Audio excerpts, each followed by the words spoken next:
Things are winding down, inside and out of Arctic Edge Ice Arena, home of the Oklahoma Sooners hockey team. From where they were just about 18 months ago, it's hard to believe that Oklahoma brought themselves to the brink of the national tournament in the 2023-2024 season.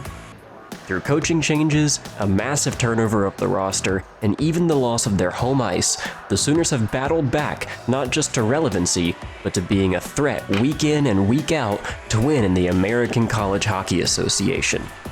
Before we celebrate this fantastic season with Bedlam on ice in Tulsa, Oklahoma, OU Hockey TV wanted to take a look back at this year, its highs and lows through the standings, the insightful interviews we were privileged to have with the Sooners' wonderful staff, and of course, the dramatic on-ice action.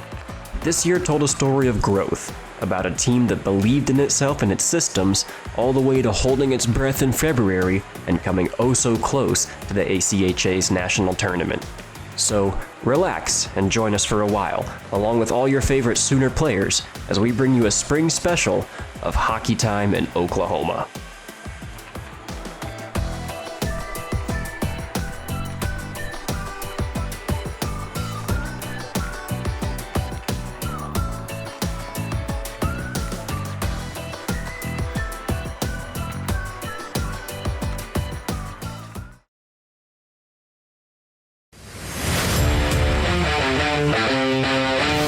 Puts a man down at center ice. Big hit from 24.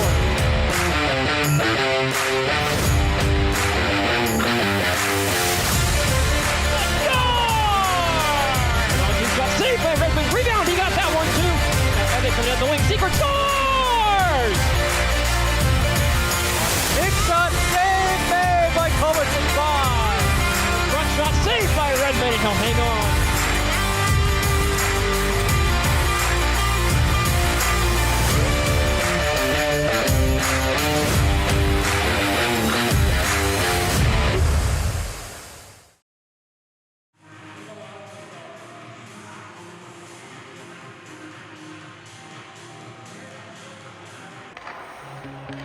The Sooners started off the 2023-24 season 6-0.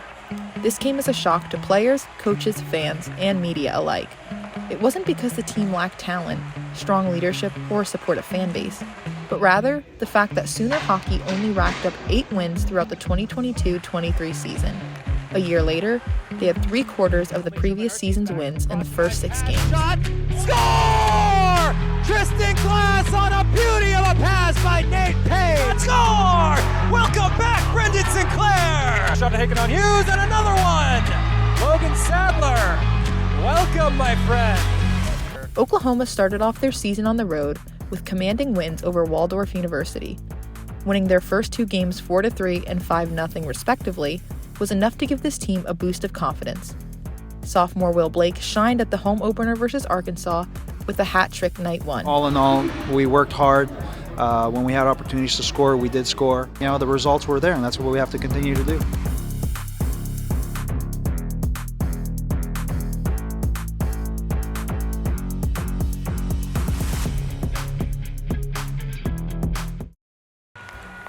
After coming out of the gate 6-0, Oklahoma began conference play against the Colorado Buffaloes in mid-October. It had become clear that Brendan Culbertson Bond was going to be the Sooners' bell cow netminder for at least the beginning of the year, and the goalie put together 2 gems against the Buffaloes.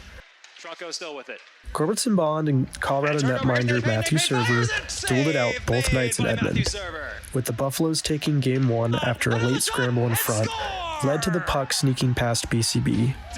The Sooners would suffer their first loss in the conference opener Saturday night, though after an evening to rest and regroup, the Sooners put on perhaps their best show of the young season, headlined by stellar play between the pipes. He maybe whiffed on it a little bit.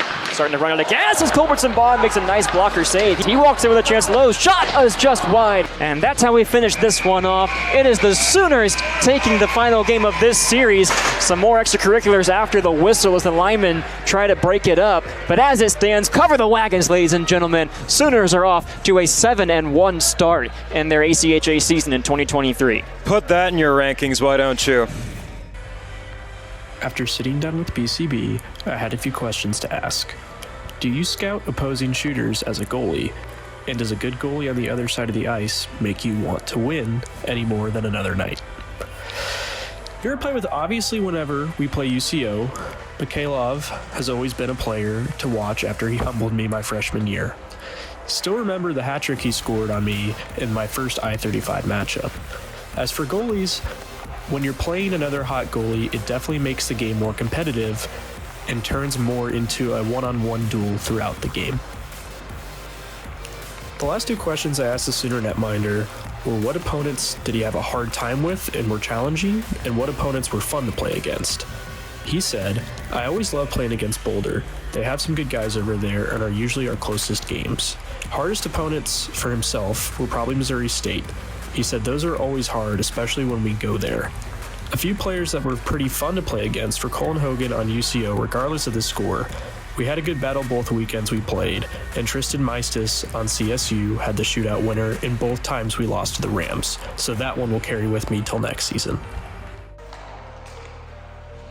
On October 14th, 2023, the Sooners earned their second shutout of the season, winning 4-0 against the Colorado Buffaloes with some star company in attendance. The prior night to the Sooners' win against Colorado, they fell to the Buffs 2-0. While it was a loss that doesn't seem so bad on paper, the Sooners kept it 0-0 until late in the third period.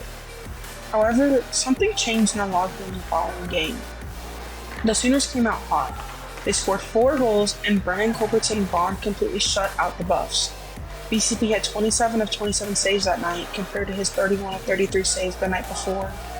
The star in attendance? Country music and Oklahoma legend Toby Keith. He cheered on the Sooners from behind the glass, and his interview with the OU hockey broadcast team garnered national attention for the Sooners.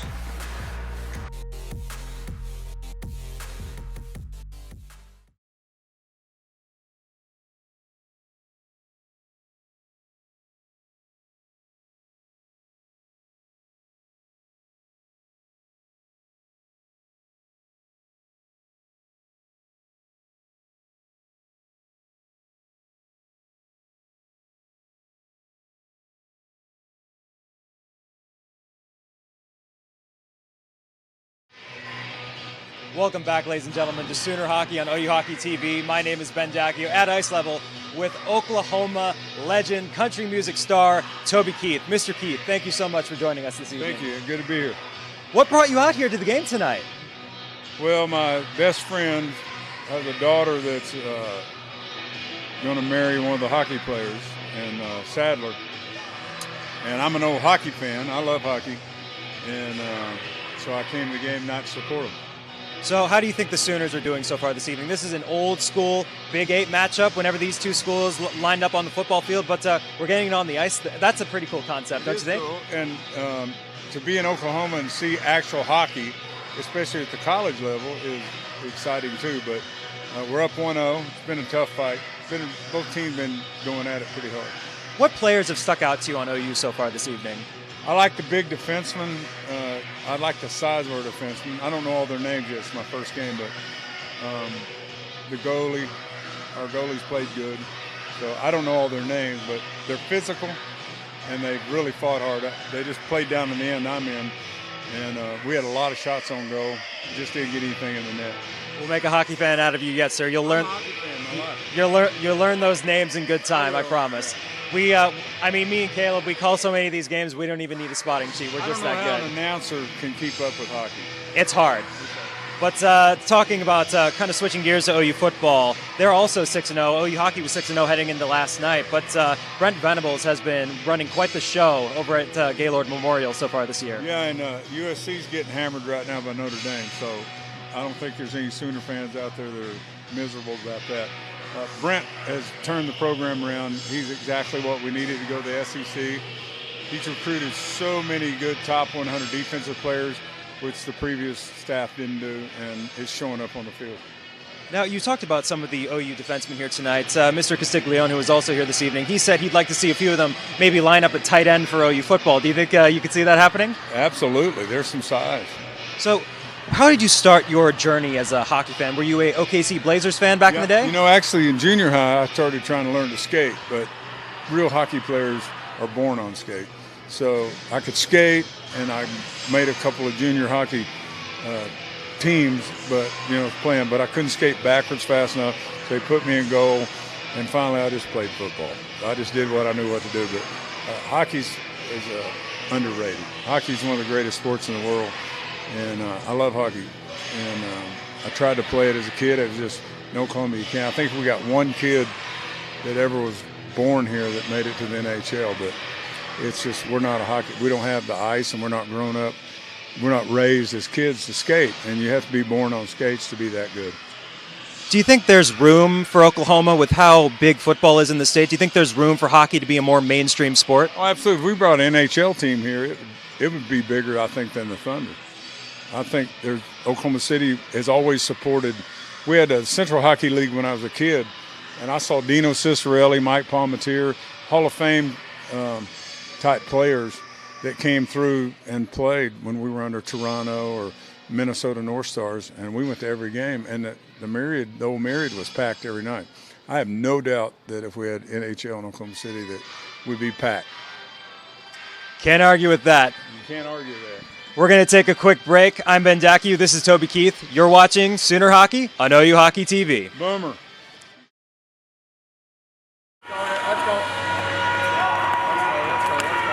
By the end of the Sooners' first 8 games, quite a few freshmen had been making a big name for themselves. Logan Cavalcanti and Andrew Lowe both boasted multi-goal games, but quietly behind them, another Sooner was quietly climbing up the point charts. Moving through the neutral zone, trying to find somewhere to go. Moving down the left wing, he has Payne with him. Mondu finds Payne, shot, score! Nate Payne from Mondu! Held goalless though, Ben Mondu scored just 1 compared to his 8 assists throughout the month of October. Finally, it seemed, against Colorado State, Ben Mondu's moment arrived, and he arrived in style. And let's not remember, at the end of the first period, it was all Colorado State. Here comes Mondu pulling through, moving in, forehand score! That was a beauty, Ben Mondu! Oh, he finally got in the score column. We talked about it in the open. 1 goal and 10 assists, make it 2 goals and 10 assists, and that might be the nastiest goal of the year. Toe drag swag from 37. We'll take a look at it in slow motion. Gets the pass right at the O with the UCO logo. Between the stick and the left leg of the defender, puts it far side. And look at the reaction from the bench. Woo-wee, that was a beauty. The Quebecois moving through the neutral zone, trying to find somewhere to go. Moving down the left wing, he has Payne with him. Mondu finds Payne, shot, score! Nate Payne from Mondu! Textbook. Wow, what a goal. Let's take another look at that one. It was Mondu right off the bench, fresh legs. Never underestimate the importance of that. Beats 3 Colorado State Rams with tired legs, finds Nate Payne, and he puts it in the back of the net, top shelf. Back for Mondu. Mondu moves in, pass across the zone, Sinclair shot, score! Welcome back, Brendan Sinclair!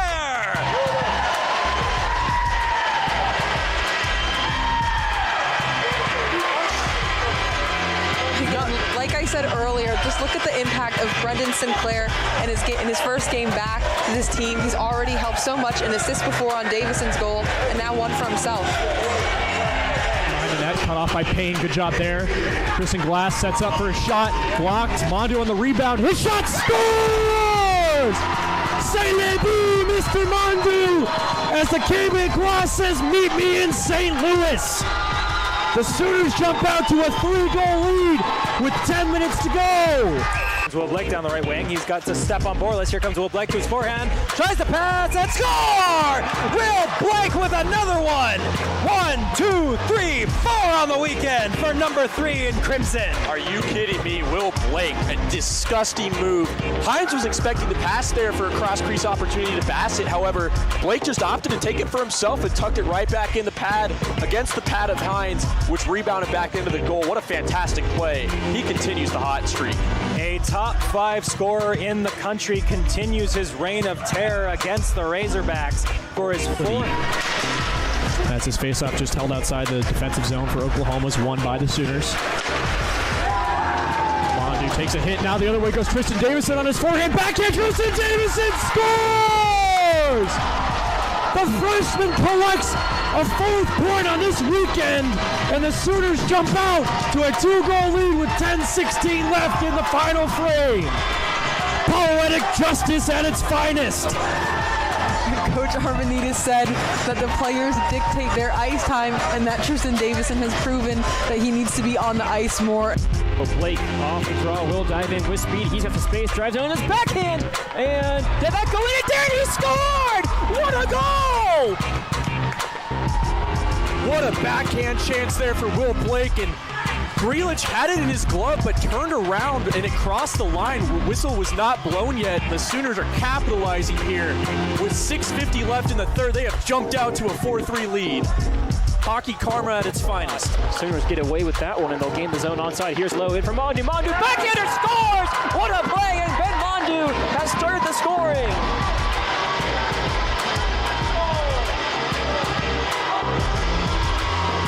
What a play there, Ben Mondu on the odd man rush. Like we said, it was going to be that type of play that gets the goal going for the Sooners. Puts it on his backhand. The Quebec native gets on the board.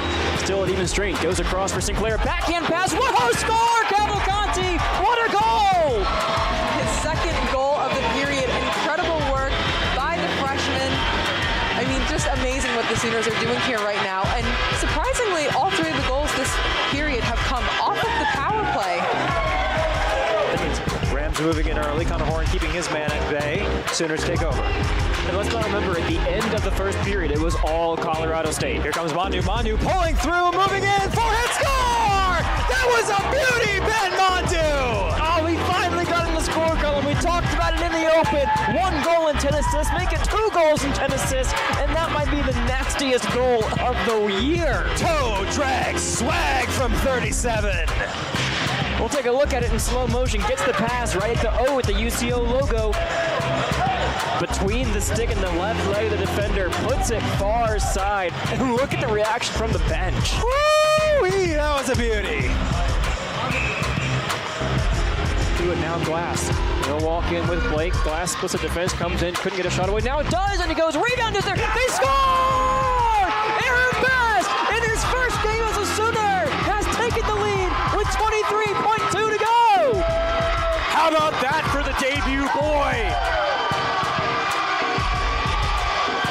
That chance was created from Glass all the way around, and the first mistake from Griffin off the rebound. He was unable to contain it. Best collects the dirty laundry and puts the Sooners up 3-2.